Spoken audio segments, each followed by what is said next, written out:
안녕하세요. 50플러스의 반려생활 부캐 찾기라는 강좌를 진행할 저는 임하나라고 합니다. 반갑습니다. 자, 제가 이 반려생활 부캐 찾기라는 강의를 본격적으로 진행하기 전에요. 제 이야기를 먼저 들려드리려고 해요. 과연 이 사람이 누구길래 이렇게 반려생활 부캐 찾기라는 주제로 강좌를 진행하느냐 하면요. 저는 반려동물 크리에이터 리치 흰둥이 누나로 활동을 하고 있습니다. 요즘 크리에이터에 대해서 관심 갖는 분들이 진짜 많으시죠? 제 주변만 봐도 젊은 층이나 중장년층이나 가릴 것 없이 이 크리에이터라는 직업에 대해서 굉장히 관심을 많이 갖고 계시더라고요. 사실 저도 작년에 이러한 비슷한 이유로 해서 크리에이터에 관심을 갖게 됐고, 사실 그 당시만 해도 어디서 뭐 하세요? 이러면 예, 저 반려동물 크리에이터입니다 라고 말을 하는 게 너무 쑥스러웠어요. 근데 이제 1년 정도 지난 지금은 조금 자연스럽게 저를 소개를 하고 있습니다. 그렇다면 반려동물 크리에이터에 대해서 제가 좀 얘기를 해드리려고 하는데요. 보통 크리에이터라고 하면 유튜브 채널을 운영을 하면서 콘텐츠를 제작해서 올리는 사람들을 의미를 합니다. 저 역시도 유튜브 채널을 운영을 하고 있거든요. 제 채널은 댓글에다가 제가 나중에 따로 댓글을 달아드리도록 할게요. 많이 놀러와 주시고요.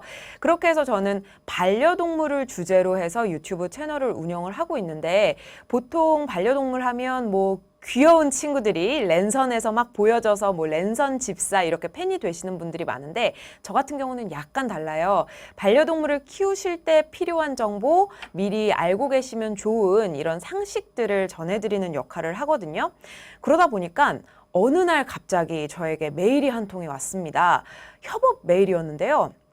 그거를 열어보니까 이런 내용이 들어있더라고요. 안녕하세요. 반려동물 크리에이터 리치 흰둥이 누나님. 저희는 어떤 교육 플랫폼인데요. 반려동물과 관련해서 교육 강좌를 한번 진행해보면 어떨까 싶어서 연락을 드리게 됐습니다. 라고 연락이 왔습니다. 저는 멍했죠. 왜냐하면 제가 수의사도 아니고 훈련사도 아니고 그저 요즘 1,500만 인구가 반려인이라고 하던데 그중 한 명일 뿐인데 내가 그런 강의를 진행해도 되나? 라고 생각을 했지만 크리에이터에 관심이 있는 사람이다 보니까요. 또 그런 걸 시키면 잘합니다. 그래서 엄청 기대도 되고 걱정도 됐지만 네, 해보겠습니다 하고 지금까지 교육 프로그램을 운영을 하고 있습니다. 그게 지금 여기 화면 한번 봐볼까요? 화면에 보이는 이거 1시 방향에 있는 그림이 제가 운영하는 교육이고요. 11시 방향에 있는 그림이 제가 제 채널에서 가장 인기가 좋은, 코로나 때문에 산책을 못 나가시다 보니까요. 집안에서 이렇게 우리 반려견과 놀아주는 방법에 대해서 궁금하신 견주분들이 많으신가 봐요. 제 채널에서 지금 1위를 달리고 있는 인기 동영상 썸네일이거든요. 그걸 가져와 봤습니다. 그렇게 해서 어쨌든 이렇게 제가 반려동물 크리에이터로 시작해서 교육을 하고 있으니 제 마음에는 항상 갈증이란 게 남았어요. 나는 앞에서도 말씀드렸듯이 훈련사도 아니고 또 수의사도 아닌데 내가 일반 견주분들한테 어디까지 어떤 내용의 정보를 전해드릴 수 있을까라는 걸 고민을 하게 되다가 제가 실감을 했습니다. 이 뜻이 있는 곳에 길이 있다라고 어느 날 갑자기 반려견 행동 전문가 양성과정이라는 프로그램을 지자체에서 상반기 내내 좀 운영을 하고 있는 걸 제가 발견을 하게 된 거예요. 그래서 덥석 신청을 했습니다. 그게 가능했던 이유는요. 제가 본캐가 따로 있지만 코로나 때문에 너무 힘들었잖아요. 그래서 딱 그 시간에 사실은 일이 많지 않아서 제가 반려견 행동 전문가 양성 과정에 참여를 하게 됐고, 이제 상반기를 그 프로그램에 참여를 하면서 보냈고요. 지금은 이제 반려견 행동 전문가가 됐습니다.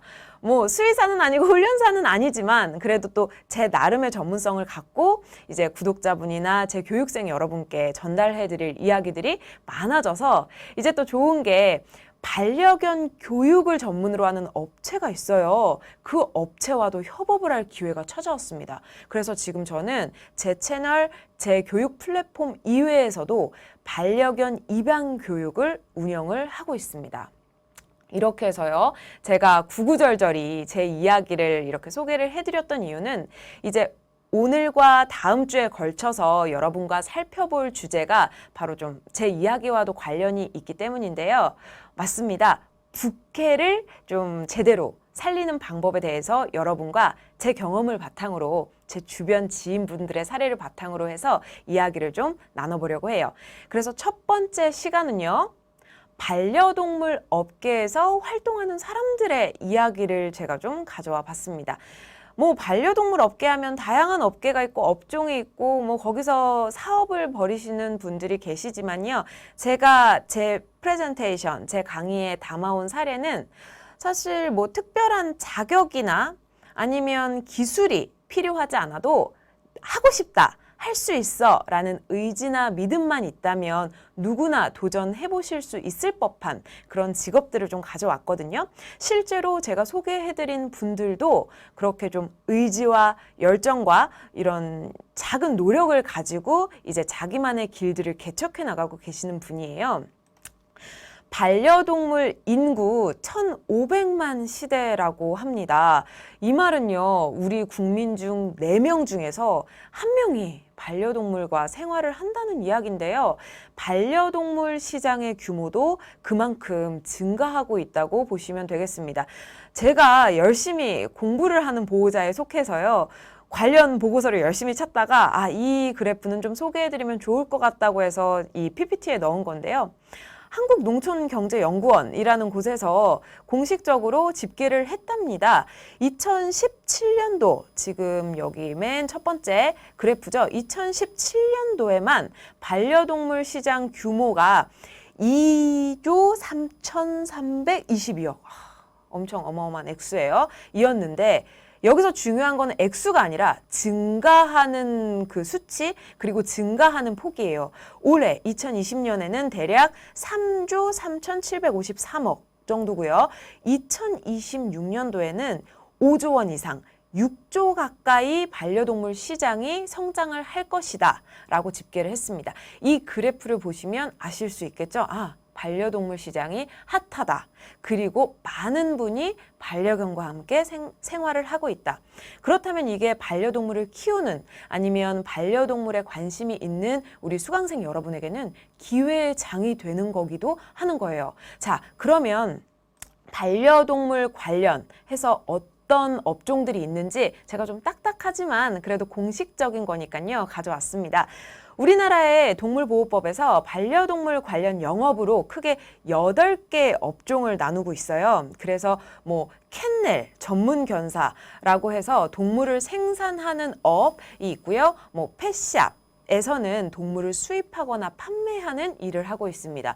요즘에 뭐 이제 곧 추석도 다가오는데 우리 반려견 집에 두고 가는 게 걱정되니까 애견 호텔에 좀 맡겨야겠어 하시는 분들 많으시죠? 그분들은요. 동물 위탁 관리 업을 달고 운영을 하고 있고요. 또 우리 주기적으로 이렇게 예쁘게 꾸며야 되는 친구들이 많잖아요. 그 친구들이 찾아가는 애견 미용실 같은 건 동물 미용업으로 따로 분류가 돼 있습니다. 이 밖에도 우리 젊은 친구들, 어쩌면 우리 중장년층 여러분도 많이 가실 수도 있겠어요. 애견 카페 같은 경우는 동물 전시업에 해당이 되고요. 또 펫택시라고 들어보셨나요? 사람이 타는 것처럼 동물들도 펫택시라는 거를 이용을 해요. 이런 펫택시는 동물 운송업에 해당이 됩니다. 마지막으로 이제 우리 강아지별로 떠난 반려동물을 이렇게 기억하고 조금 더 좋은 환경에서 보내주기 위해서 반려동물 장례식장도 요즘에 굉장히 좀 각광을 받고 있는데 이 역시 동물 장묘업에 해당이 되고 있습니다. 그러면 우리가 일상생활에서 접하게 되는 다양한 서비스, 다양한 뭐 상품들이 사실은 반려동물 8개 업종 안에 소속이 돼 있다는 거를 아실 수가 있을 거예요. 여기서 이제 중요한 건요. 동물보호관리 시스템이라는 사이트를 검색해 보시면 사이트가 딱 한 가지가 나오는데요. 그 사이트에 업종이 소개돼 있고 업종에 등록된, 그러니까 허가받아서 등록된 업체들이 쭉 설명이 되어 있습니다. 일명 합법 합법적인 업체인 거죠. 우리 소중한 반려견, 반려묘, 이 밖에 반려동물들에게 서비스를 제공을 할 때에는요, 이왕이면 동물보호관리 시스템에 등록돼 있는 합법적인 업체들을 통해서 여러분이 서비스를 이용하신다면 조금 더 보호받고 안전하게 서비스를 제공을 해주실 수가 있겠죠. 그래서 제가 이 얘기를 소개를 해드리고 싶었고요. 이제 제가 소개해드릴 사례가 있는데 바로 이분입니다. 펫택시를 운영하는 아지아빠님이라고 해서요. 이분은 동물 운송업, 그러니까 펫택시 분야에서 활동하는 드라이버십니다. 펫택시 기사라고 보시면 되는데요. 제가 구구절절히 이분은요 이런 일을 하시고요 이렇게 설명을 해드리는 것보다 동영상을 함께 보면서 이분의 육성으로 이분이 하는 말을 귀 기울여 들으신다면 훨씬 더 잘 와닿지 않으시겠어요? 그래서 제가 이번 1회차에서는 사례를 2개를 준비했는데 2가지 모두 동영상으로 준비했거든요. 그러니까 편안하게 보시면서 필요한 내용 있으시면 메모도 하시면서 한번 영상을 보시도록 하겠습니다. 첫 번째 사례는 앞서 말씀드렸듯이 펫택시를 운영하는 아지아빠님의 사례예요. 영상 보고 오실게요. 안녕하세요. 비글 아지를 키우고 있는 펫택시 기사 아지아빠라고 합니다. 펫택시도 사람 택시와 비슷해요. 이제 주가 되는 게 사람 택시는 사람만 하잖아요. 근데 거기에 주가 되는 게 이제 동물이 되는 거죠. 동물을 이제 이동하는 거. 출국 수속을 대행해 주는 거를 하고 있어요. 어떤 계기로 이런 것들을 다 하게 되신 거예요? 저희 강아지 아지랑 같이 이제 잘 놀러 가던 파크가 있었는데 카페지기 분이 같이 놀다가 그런 제안을 하시더라고요. 이런 택시 같은 게 있는데 한번 해보지 않겠느냐. 택시를 운영할 때 필요한 자격 요건 같은 게 있을까요? 일단은 펫택시는 본인 소유의 차가 꼭 필요해요. 자차가? 예. 그리고 이제 그거를 이제 읍면동 사무소에 가서 허가를 받고 세무서에 신청을 하면 되는 거거든요. 택시 같은 경우는요. 호출을 통해서 이용을 하든지 아니면 현장에서 현장에서 잡아서 이용을 하잖아요. 그런데 펫택시는 그러면 어떻게 운행을 하게 되는 거예요? 펫택시는 대부분 100% 호출로 이루어져요. 회사에 속한 펫택시는 회사로 전화해서 이제 예약을 하는 거죠. 몇 시 몇 분에 좀 와달라. 그런 식으로 예약을 하게 되어 있어요. 저는 이제 이 기존 고객분들께서 나는 이런 사람을 썼는데 정말 편하고 아이도 편하고 사람도 편했다. 그런 식으로 해서 입소문으로 이제 연락이 좀 많이 와요. 펫택시를 운영할 때 진짜 꼭 갖춰야 될 자세나 필요한 자세나 선배로서 한마디를 해주신다면 뭐가 있을까요? 일단 제일 큰 거는 동물을 사랑하는 마음이겠죠. 아무래도 주가 되는 게 동물이기 때문에. 예. 동물을 사랑한다는 건 뭐죠? 일단 걔가 짖는다거나 안에서 이제 배변 실수를 한다거나 멀미를 한다거나 똥을 싼다고 해도 웃으면서 치울 수 있는. 웃으면서 치울 수 있는 인내심도 필요하고 동물을 사랑하는 마음도 필요하고. 아이들이 잘 알아요. 저 사람이 나를 사랑하는지 나를 경계하는지 그런 걸 알기 때문에 아이가 편하게 가려고 하면은 이제 그 아이한테 편한 분위기를 해줘야 되거든요. 그리고 안 그러면 일러요, 걔네도. 어떻게 일러요? 이제 가서 불편했잖아요. 네. 그러면 집에 가서 자기 견주가 있잖아요. 네. 저 사람을 한번 보고 견주를 한번 보고 하면서 일러요. 그렇구나. 예. 무서운 친구들이네. 의뢰인한테 잘 맞춰 드려야 되겠죠. 아무래도 이제 돈을 주시는. 아무래도요. 자본주의 사회에서는 당연한 거예요. 맞아요. 의뢰인이 정말 이제 무리한 요구가 아니면은 웬만하면 들어주는 쪽으로. 어떤 걸 중요하게 생각하세요, 의뢰인들은? 의뢰인들이 중요하게 생각하는 거는 이제 그 아이가 편하게 가느냐. 기억에 남는 손님이 있으셨을 것 같아요. 지금 떠오르는 케이스 하나만 좀 소개를 해주신다면. 손님 중에 비글을 키우시는 분이 계셨었는데 그 아이가 좀 고령이었어요. 그 강아지를 케어하는 게 좀 본받을 만하다고 생각이 들더라고요. 비용이 많이 듦에도 애를 끝까지 케어를 하시는 거 보니까 그런 부분이 대단하다고 생각이 드는군요. 대단하죠. 그렇죠. 그 쉽지 않아요. 지금 아지가 몇 살이죠? 9살. 9살이야. 너무 뿌듯하다. 이런 경우들이 있을 것 같거든요. 언제 그런 걸 좀 느끼실까요? 이제 응급으로 해서 병원을 갔는데 제가 완쾌돼서 퇴원할 때, 그리고 이제 제가 출국 수속을 해서 해외에 입양을 갔는데 사진을 봤는데 정말 이쁘게 잘 사는 경우, 그런 경우가 있어요. 참 마음 아픈 경우도 많아요. 그 아이들 이제 의뢰를 받아서 유기견 아이들을 데리러 갔는데 걔네들은 아무것도 모르고 사람이 너무 좋아서 사람한테 가려고 그러고 나 한 번 만져달라고. 그거 보면은 정말 찡찡하더라고요. 그리고 그 아이들이 이제 데리고 나와서 이제 아는 쉼터에서 케어를 다 받고 이제 해외로 나갈 때 수속을 대행해주고 보냈는데 이제 아는 사람이잖아요. 저한테 의지하다가 해외 가서 정말 잘 살고 있는 아이들 보면은 약간 배신감도 들긴 하는데. 저 뭔지 알 것 같아요. 그런 거 뭔지 알 것 같아요. 하다 보면 아씨 나 그냥 여기까지만 할까 할 만큼 힘든 경우도 있으실 것 같아요. 그런 거를 이렇게 돌려서 말씀을 해주신다면 어떤 경우가 있을까요? 이제 뭐 약간 어느 거나 똑같지만 사람한테 뒤통수 맞는 거죠.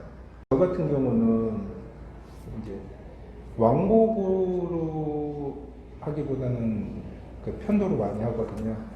편도로 해서 갔다가 딴 데 갔는데 그 비용을 보내주겠다 그러더니 잠적하는 경우. 그런 경우가 진짜 나쁘네. 예. 5년차 입소문으로 손님들이 점점 더 많이 찾아와 주신다고 했는데 고정 고객을 만드는 아재 아빠만의 노하우가 있으시다면 좀 오픈을 살짝 해주실까요? 이제 약간 서비스죠. 사람에 대한 서비스도 있지만 강아지에 대한 서비스. 강아지를 이뻐해야 되는 것도 있고, 강아지나 뭐 고양이도 그렇고 다른 동물들도 가끔 있어요. 개만 하는 게 아니에요? 예, 그 펫으로 해서 모든 펫은 다 해요. 대신에 그 보내시는 분이 안전 장치를 다 해주시면 가능한 거고요. 그런 동물들을 이뻐하는 거, 그리고 이제 의뢰인들의 입맛대로 뭘 원하시면은 그거를 다 해서 해드리는 게 제일 중요하죠. 만약에 아재 아빠님한테 의뢰를 하고 싶어요. 그러면 어떻게 하면 돼요? 그 네이버에 아자빠 치면은 간혹 뜨셨던 분이 올린 게 있더라고요. 네. 네, 그래서 저도 찾아봤어요. 네. 입고 거기에도 연락처가 나오더라고요. 그래요? 그쪽에 찾아서 들어오시는 걸로? 알겠습니다. 그러면 이걸로 태택시 운영을 지금 하고 계시는 아재 아빠님과의 인터뷰를 마무리 짓겠습니다. 감사합니다. 감사합니다. 네, 영상 보고 오셨습니다. 어떠셨어요? 사실 뭐 크게 자격이 없어도 뭐 괜찮네. 아재 아빠님도 우연찮은 기회에 펫택시 업종에 발을 들이시게 됐잖아요. 제가 영상을 조금 그래도 제 식대로 요약을 좀 해드렸어요.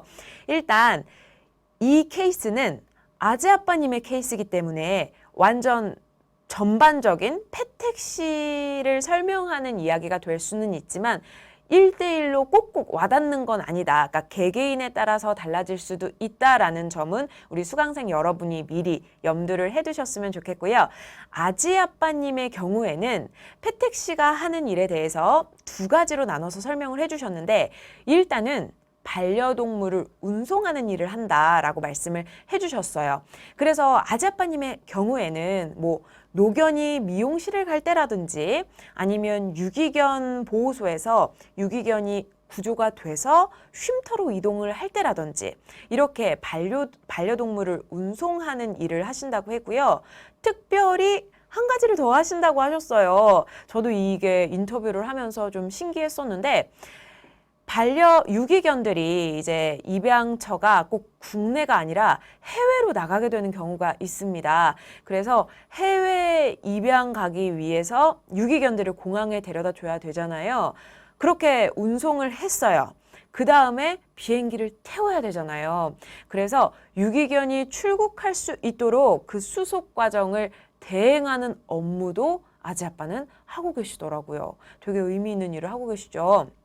이렇게 해서 펫택시 기사가 하는 일을 아지 아빠께서는 크게 두 가지로 정리를 해주셨습니다. 자, 제가 여쭤봤죠. 그럼 아지 아빠님, 펫택시 기사를 할 때 필요한 자격이나 뭐 이런 조건이 있나요? 라고 하셨을 때 딱 한 가지 말씀을 하셨습니다. 개인 차량이 있으셔야 됩니다. 이 개인 차량을요, 읍면동 행정복지센터에 등록을 하시고 거기서부터 이제 시작이 되시면 된다고 보시면 됩니다. 이렇게 말씀을 하셨는데요. 사실 이거는 프리랜서인 아지 아빠님의 경우에 해당이 되고요. 펫택시 업이라고 해서 회사가 요즘은 펫택시 드라이버를 고용을 해서 고객들과 1대1로 매칭을 해주는 서비스를 제공하고 있어요. 이런 경우에는 회사에서 차량이 제공되기 때문에 굳이 개인 차량이 있지 않아도 괜찮습니다. 라고 제가 덧붙이고 싶네요. 그래서 제가 또 아지 아빠님께 여쭤봤죠.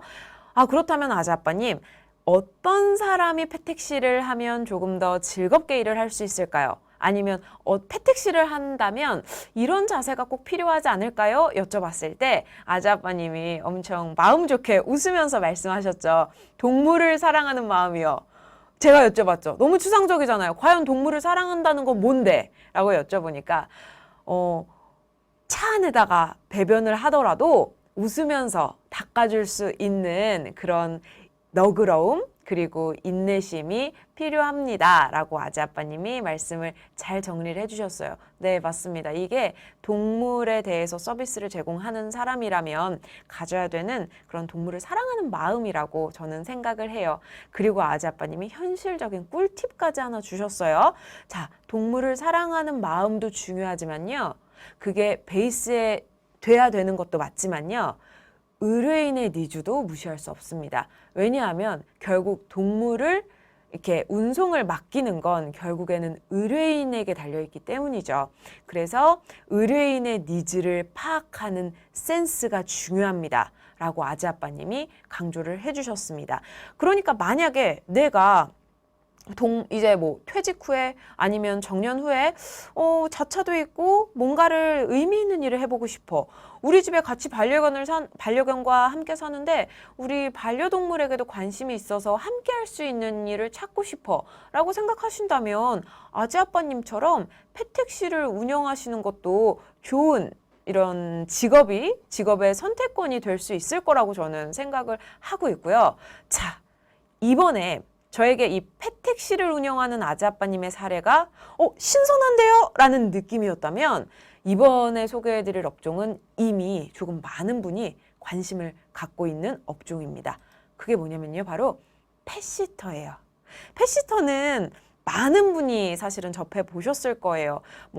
아까도 제가 앞에서도 언급했다시피 추석이나 이렇게 설날 같은 명절 혹은 휴가 때 우리 반려견과 함께 갈 수 있는 곳들이 많지는 않잖아요. 이제 증가하고 있다고 해도 아직은 많지 않기 때문에 그 친구들을 어딘가에 안전하게 맡겨두고 우리는 이동을 해야 할 텐데 자, 그렇다면 어딘가에 맡겨둘까라고 하면 호텔링도 좋은 선택권이 될 수도 있고요. 펫시터도 좋은 선택이 될 수도 있습니다. 그리고 제가 알기로 우리 노원구청에서는 반려동물을 이렇게 명절마다 구청에서 그죠? 이렇게 맡길 수 있는 그런 서비스를 제공을 하고 있어요. 너무 부럽습니다. 너무 부러운데요. 어쨌든 펫시터로 활동하는 제가 사례를 하나 가져왔습니다. 역시나 이분은요, 제가 지역명을 오픈을 하자면 서울특별시 강남구 도곡동에서 활동을 하시고요. 하시는 펫시터 분이신데 무려 우리가 이제 서비스 만족도 조사를 하잖아요. 5점 만점이에요. 그 서비스 제공 개수가 되게 많으신데요. 몇십 개가 되세요. 근데 5점 만점을 획득하신 분입니다. 그래서 이분 정혜진님의 이야기를 들으신다면 특히나 우리 여성분들 같은 경우는 이렇게 막 보살피는 것도 좋아하고 케어해 주시는 거 좋아해서 이제 나도 펫시터 한번 해볼까 관심 갖고 계시는 분들이 많은 걸로 알아요. 정혜진 선생님의 이야기에 귀를 기울이셨으면 좋겠습니다. 우리 동영상으로 보고 오겠습니다. 펫시터로 활동해오신 정혜진 선생님. 안녕하세요. 반려동물 힐링케어 우프에서 1년째 일하고 있는 정혜진입니다. 펫시터라는 직업이 요즘 관심 되게 많으시거든요. 네. 구체적으로 어떤 일들을 하는 직업이에요? 펫시터에는 크게 이제 고객님의 집에 찾아가서 아이들을 케어하는 방문 펫시팅하고, 펫시터의 집에서 아이들을 돌보는 위탁 펫시터가 있어요. 제가 하는 일은 방문 펫시터고, 이거는 이제 우선 아이들이 필요한 사료나 물을 구비해주고, 화장실을 정리해주고, 그 다음에 놀이 이렇게 진행이 돼요. 그 외에 이제 뭐 특별한 경우에는 투약이 필요한 경우, 그리고 뭐 털이 많이 날렸을 경우에는 아이들이 생활하는 공간에 한해서 청소도 해주고, 뭐 그런 간단한 일들을 이제 하고 있습니다. 펫시터를 하기 위해서는 뭐 특별한 뭐 예를 들면 관련 학과를 나와야 돼요. 뭐 이런 자격증이 필요해요. 뭐 하기 위한 자격 요건 같은 게 혹시 있나요?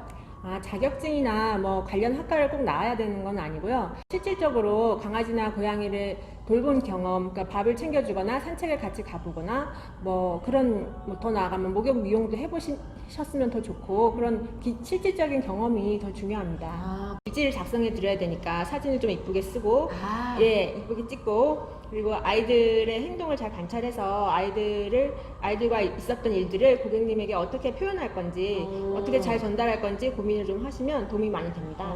그러니까 뭐 사진 같은 것도 이왕 찍을 거 예쁘게 찍는 센스. 네. 그리고 아이들을 상세하게 소식을 아마도 맡기시는 분들은 접하고 싶어 하실 테니까 네. 관찰력 같은 게 좀 기본적으로 갖춰져 있으면 좋겠네요. 네. 펫시터를 하고 싶어요. 근데 어떻게 일을 시작해야 될지 모르겠어요. 하는 분들을 저는 주변에서 좀 봤어요. 네네. 혜진님은 어떻게 시작하게 되셨어요?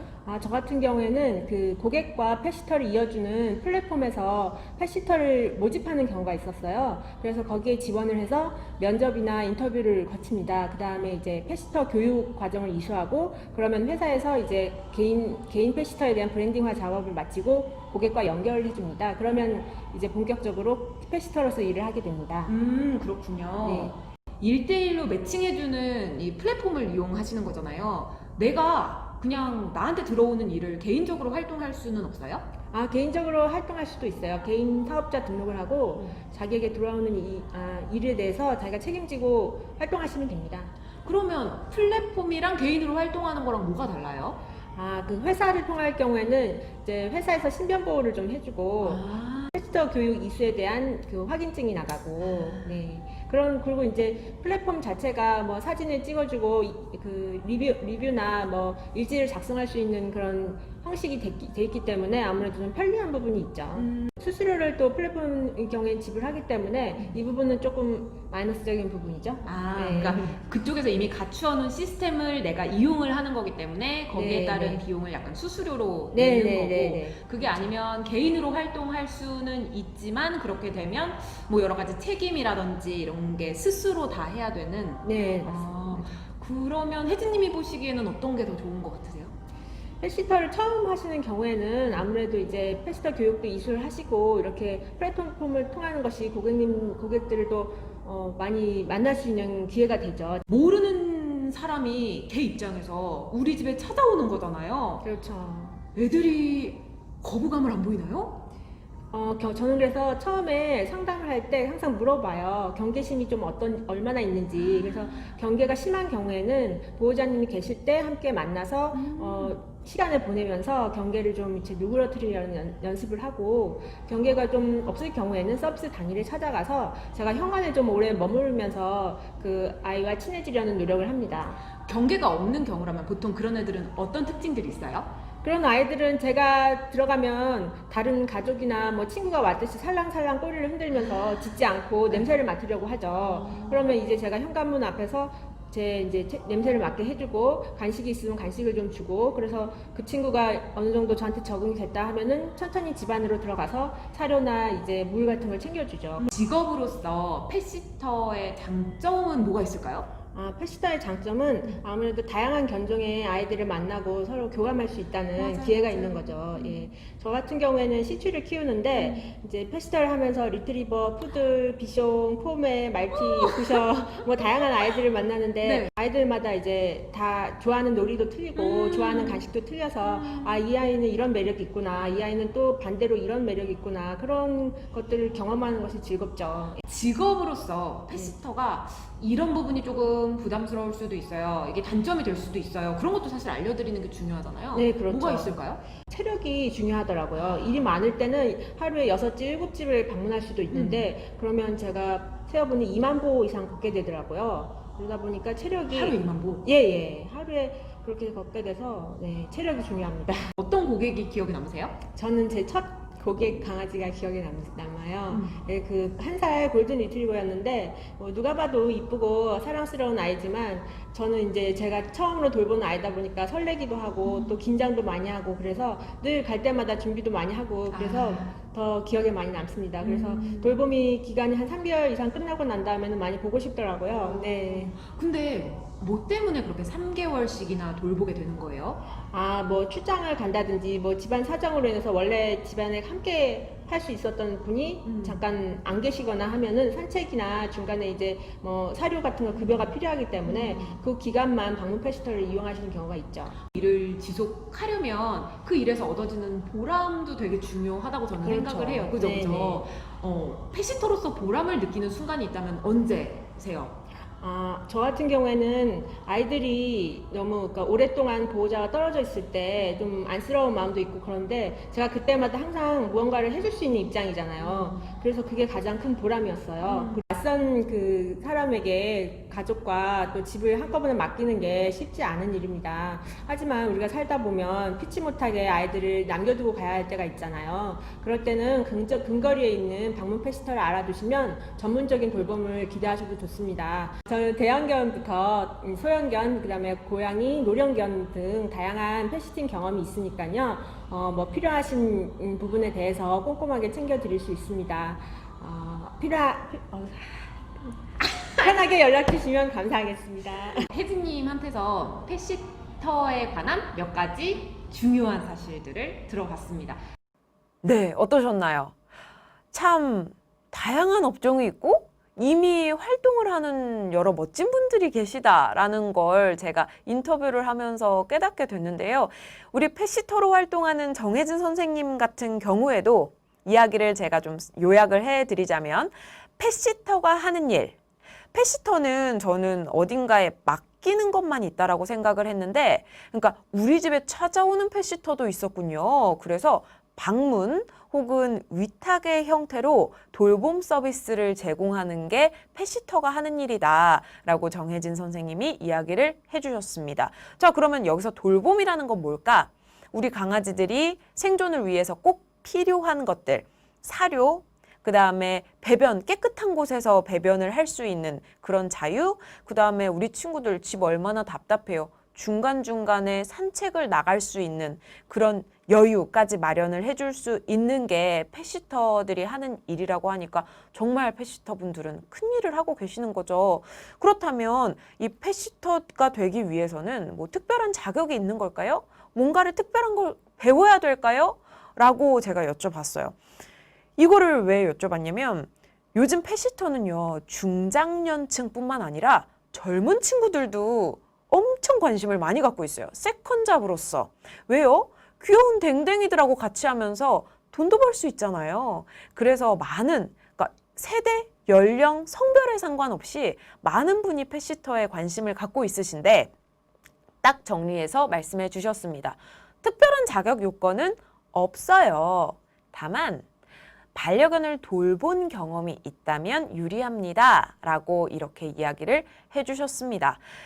영상을 쭉 들어보신 분들이라면, 보신 분들이라면 아실 거예요. 펫시터에게도 역시나 우리 펫택시를 운영하는 아재아빠님의 사례처럼 동물을 사랑하는 마음이 필요하고요. 보호자의 니즈를 파악하는 센스가 필요합니다. 근데 여기서 진짜 중간에 정혜진 선생님이 꿀팁을 하나 줬습니다. 그게 뭐였냐면요. 이 펫시터는 기본적으로 보호자하고 소통이 돼야 되는데 돌봄 일지가 소통의 수단이 되거든요. 근데 돌봄 일지를 어떻게 쓰느냐에 따라서 보호자들의 신뢰도가 확 올라가기도 하고 나중에 또 맡기고 싶은 그런 펫시터가 되기도 하고요. 아니면 내가 다시는 이용하고 싶지 않아 라는 펫시터가 되기도 하는데 일단 두 가지를 얘기를 해주셨어요. 돌봄 일지를 쓰실 때 이왕이면 사진을 예쁘게 찍어주세요. 그게 되게 중요하죠. 우리가 놓치기 쉽지만 사진 잘 찍는 센스가 필요합니다. 그리고 또 어떤 게 있었냐면요. 그 다음에 표현, 일지를 쓰잖아요. 일지를 쓰실 때 표현력이 또 중요합니다. 우리 강아지가 정말 잘 안심하면서 안전하게 있구나라는 믿음을 줄 수 있도록 구체적이게 그리고 객관적이게 정확하게 표현을 해주시는 그런 표현력, 그러니까 관찰력과 표현력, 이 두 가지 센스는 펫시터에게 특히 필요합니다 라고 앞에서 정혜진 선생님이 계속해서 강조를 했습니다. 자, 그러면 이제 펫시터에 관심을 갖고 있는 분들이라면 이제 어떤 걸 연습을 해야 되는지 알게 되셨죠? 이렇게 해서 제가 반려동물 관련 사업에 지금 참여를 하고 있는 두 개의 케이스, 펫택시를 운영하는 아지아빠님, 그리고 펫시터로 활동하는 정혜진님의 사례를 가져왔습니다. 이거는 제가 정리를 한 건데요. 반려동물 관련 사업을 하고자 한다면 맞습니다.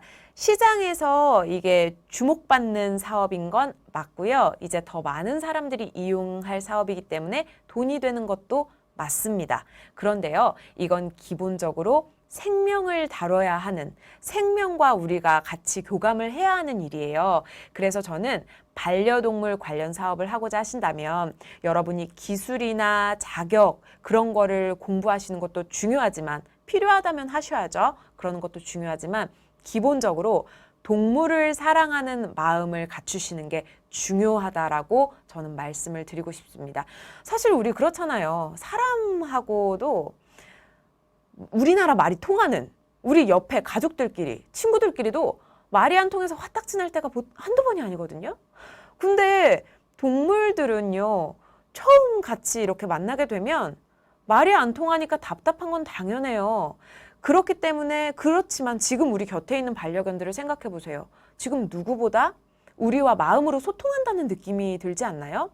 조금만 관심을 기울이고 그들을 사랑하는 마음으로 그들을 바라보신다면 사실 언어가 크게 중요하지 않다라는 걸 우리는 반려동물을 통해서 배우고 있습니다. 그래서 저는 여러분이 반드시 동물을 사랑하는 마음을 갖추셨으면 좋겠다라고 생각을 하고요. 그 다음에 현실적인 문제예요. 이 일을 지속적으로 오랫동안 하기 위해서는 역시나 고객의 마음을 사로잡는 일이 중요합니다. 그죠? 결국에 우리에게 계속 일감을 주는 거는 고객들이기 때문이에요. 자, 그러면 고객은 어떻게 우리가 사로잡을 수 있느냐?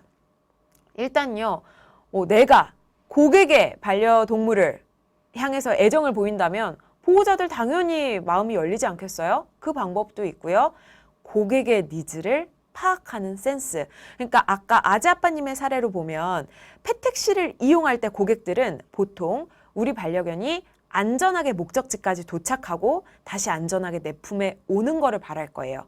그러면 우리가 그 니즈를 파악해서 고객한테 안정감을 안전하게 데려다 줬고요. 다시 이렇게 데리고 가겠습니다. 라는 믿음을 심어주시는 게 중요하겠죠. 그리고 아까 펫시터의 경우는요. 나하고 떨어져 있는 동안 우리 반려견이 안전하게 또 건강하게 이왕이면 잘 지냈으면 하는 그런 믿음이 있지 않겠어요? 그런 걸 바라지 않겠어요? 그러니까 우리가 역시나 펫시터를 의뢰하는 고객들의 마음을 파악을 해서 그 니즈를 충족시켜 주신다면 여러분은 어떤 반려동물 사업에 뛰어드시더라도 동물을 사랑하는 마음, 고객의 니즈를 파악하려는 그런 노력, 센스만 갖추신다면 잘 해내실 거라고 믿습니다. 이렇게 해서 제가 1회차 강의를 설명을 해드렸는데요. 이번 사례는 또 맥락이 이거였어요. 반려동물 관련 사업을 하고 있는 분들의 이야기였습니다. 사실은 제가 기술이나 자격이 크게 필요하지 않습니다. 약간의 노력, 그리고 의지, 열정만 있으시다면 도전하실 수 있는 일들을 소개해드리고 싶었어요. 라고 말씀을 드렸지만 본업이 있으신 분들이라면 지금 당장 실천하기 어려운 일일 수도 있어요. 그래서 제가 준비했거든요. 2회차 때는요, 반려동물과 함께 생활을 하면서 부캐를 만들어가는, 그러니까 굳이 내 본업을 바꾸지 않아도 본업을 지키면서 부캐를 만들어가는 사람들의 이야기를 준비를 했습니다. 지금 3가지 사례를 제가 다음 시간에 소개를 해드릴 건데요. 그림만 봐도, 사진만 봐도 열정이 넘치고 뭔가 행복해지지 않나요? 이게 반려견, 반려동물이 우리에게 주는 그런 힐링 포인트인 것 같아요. 이번 영상, 반려동물과 함께 반려동물 산업에 종사하는 사람들의 이야기를 소개를 해드렸는데요. 어떻게 들으셨나요? 여러분이 이 강의를 들으시면서 내가 뭐 퇴직 후에, 은퇴 후에 한번 해볼까? 라는 생각이 들으신다면 이 강의를 준비한 저로서는 너무 뜻깊은, 나 강의 준비 잘했다 라는 생각이 들 것 같습니다. 자, 그럼 이렇게 해서 1회차 강의 마무리하고요. 2회차 강의에서 다시 뵙도록 하겠습니다. 들어주셔서 감사합니다.